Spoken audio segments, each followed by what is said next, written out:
The 2023 edition of EzStamp was released on January 7th, 2023, and I'll review some of the enhancements we have made to EzStamp.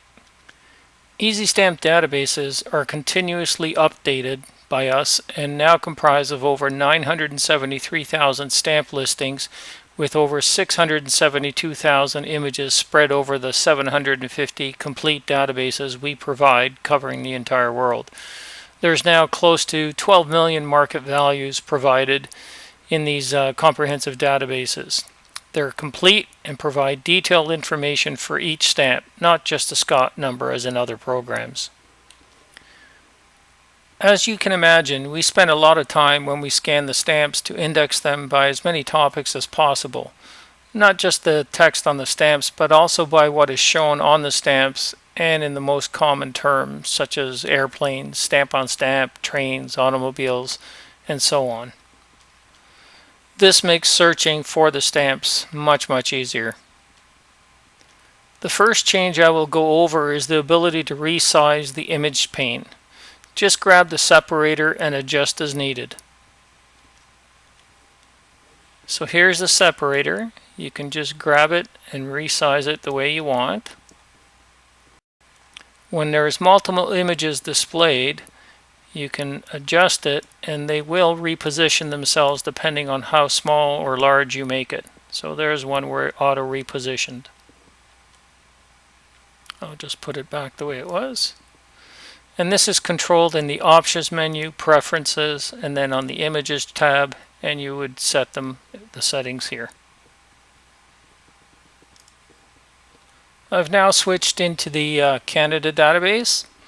We've made more enhancements to the Drilldown search, which is accessed from the triangle icon right here. Looks like an upside down triangle.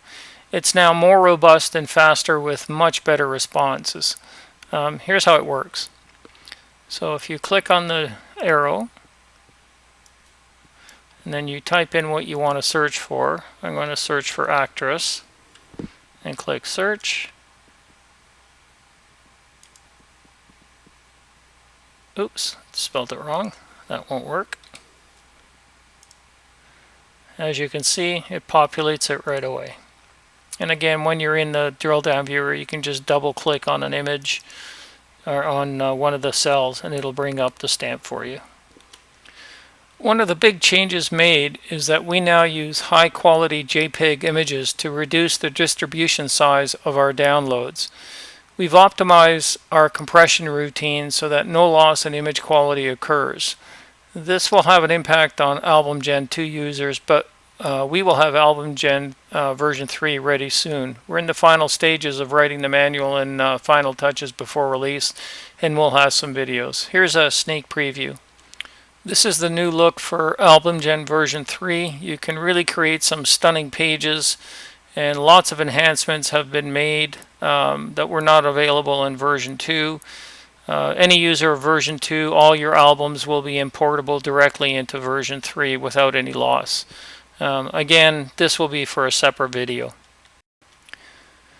We've also added many images, many FDC images for countries like Germany, Berlin, East Germany, US, Canada, Australia, and many others, and values for each have been added.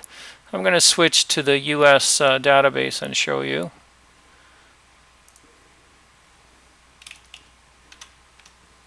So you'll see first day cover images for most US and Canadian stamps, but not all. We're getting there. I've now switched into the Brazil database. We continue to add more special info for images to highlight details of stamp varieties.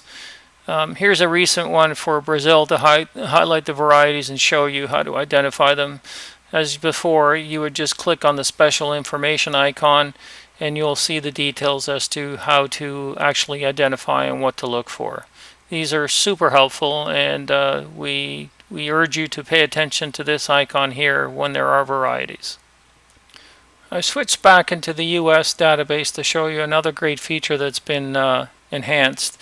The zoom feature has been enhanced so you can see the details of stamps. This is mostly intended for large images that you scan. The supplied images that we provide will not enlarge without pixelating, but here's an example of a large scan I made of one of the plate number singles I have. So to view it, what you do is you click on this icon here, which is the show image comparison window, and I'm going to put it 1:1. So there's how it normally looks in the regular pane. But if you want to zoom out, you'll come up with a new window, and whenever you hover over a particular area, you can see how it enlarges so you can see the real details. And you can zoom out, you can change the zoom level to whatever you want.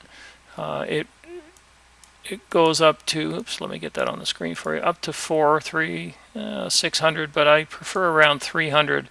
So you can get into the real details. As long as you scan it at a good enough resolution, it will pick up most things. But the supplied images like this one here, they don't zoom up as well because they're not really large enough to do that. We hope you enjoyed the new version, and we look forward to updating the data and values over the year. Enjoy!